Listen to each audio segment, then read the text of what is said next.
There is, and always has been, a widespread belief in fate, or destiny, that is, in an eternal and inscrutable power, which apportions definite ends to both individuals and nations.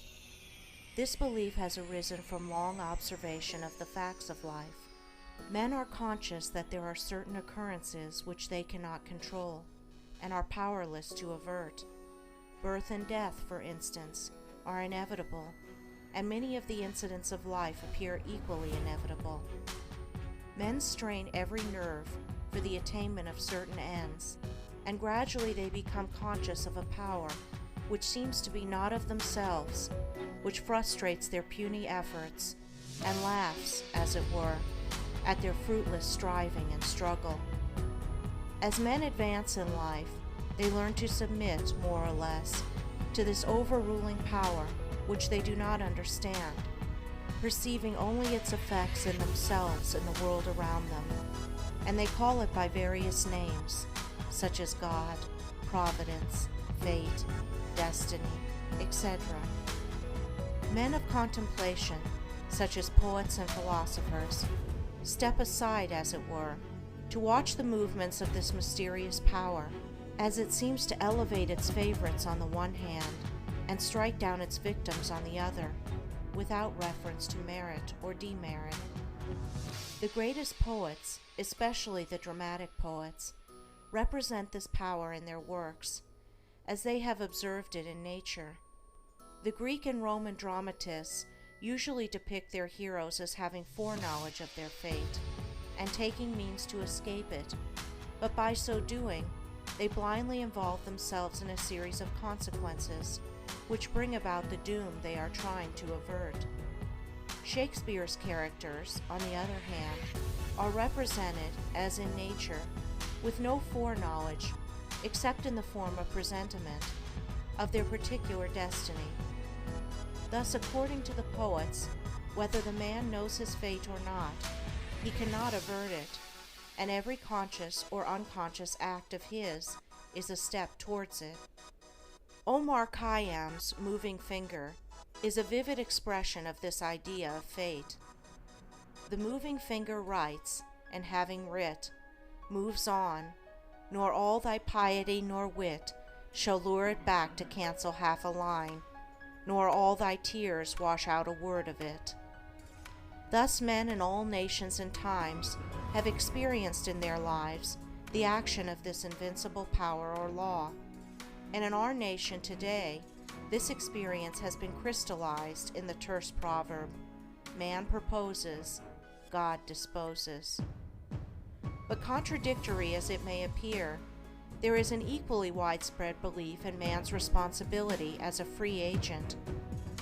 All moral teaching is an affirmation of man's freedom to choose his course and mold his destiny, and man's patient and untiring efforts in achieving his ends are declarations of consciousness of freedom and power.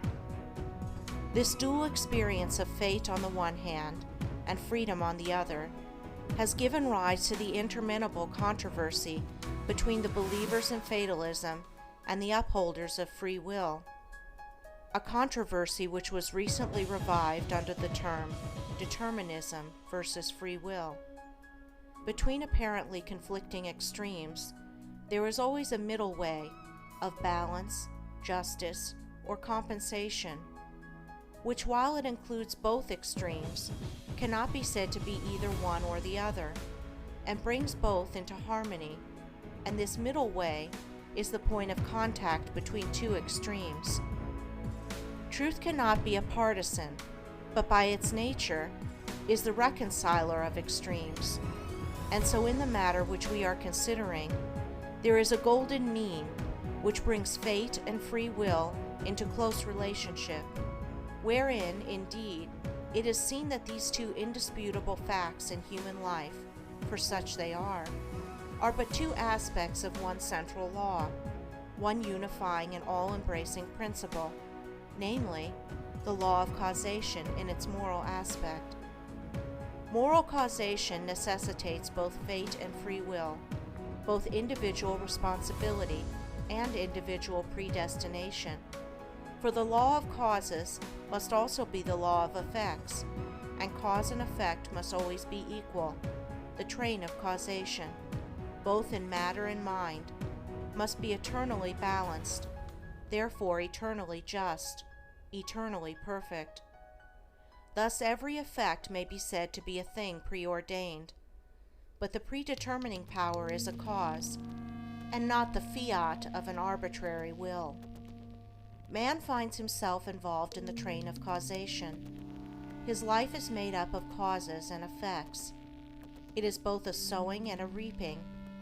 Each act of his is a cause, which must be balanced by its effects. He chooses the cause, this is free will. He cannot choose, alter, or avert the effect, this is fate. Thus free will stands for the power to initiate causes, and destiny is involvement in effects. It is therefore true that man is predestined to certain ends, but he himself has, though he knows it not, issued the mandate, that good or evil thing from which there is no escape. He has, by his own deeds, brought about.